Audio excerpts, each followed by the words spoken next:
పరిస్థితుల గుండా క్రీస్తు ఈ లోకంలో పుట్టాడు. ఈ లోకంలో పుట్టడానికే వచ్చాడా?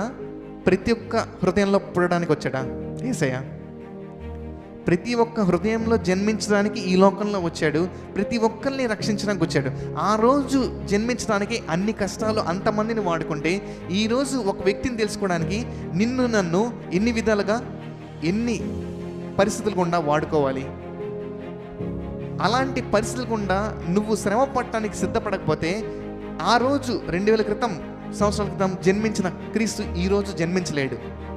ఆయన భౌతికంగా పుట్టిన దేవుడు కాదు, ఆయన ఆత్మైన దేవుడు. ఈరోజు కూడా నా హృదయాల దగ్గర తలుపు తడుతున్నాడు. ఆయన జన్మించడానికి ప్రదేశం లేదు. ఆ రోజులో ప్రతి తలుపు తడుతున్నారు యోసేపు, ప్రతి తలుపు తడుతున్నాడు యోసేపు. యోసేపు కాదు తడుతుంది, యోసేపులో ఉన్న దేవుడు తడుతున్నాడు.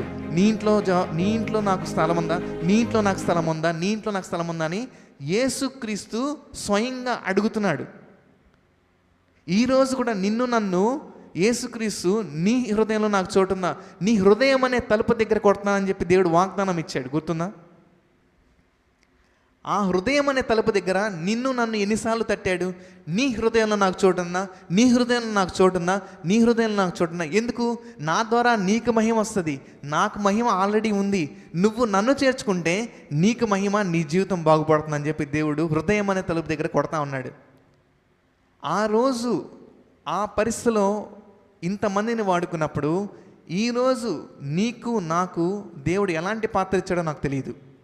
ఈ క్రిస్మస్లో నువ్వు దేవుణ్ణి నిజంగా, అయ్యా నువ్వు నా కోసం జన్మించావు, నేను నీ పని నేను చేస్తాను, నేను తగ్గించుకోవాలా, నేను అవమానాలు పొందాలా, నేను నిందలు అనుభవించాలా, నేను నా జ్ఞానాన్ని విడిచిపెట్టి నీ మార్గంలో నడవాలా, లేదంటే నాకు ఉన్న దాంట్లో గొల్లల్లాగా నిన్ను ఆరాధించాలా? వాళ్ళ దగ్గర ఏముంది? జ్ఞానులు బంగారం సాంబ్రాన్ని బోలం తెచ్చాడు. ఎందుకంటే ఆయన దేవుడు, ఆయన రాజు, ఆయన మళ్ళీ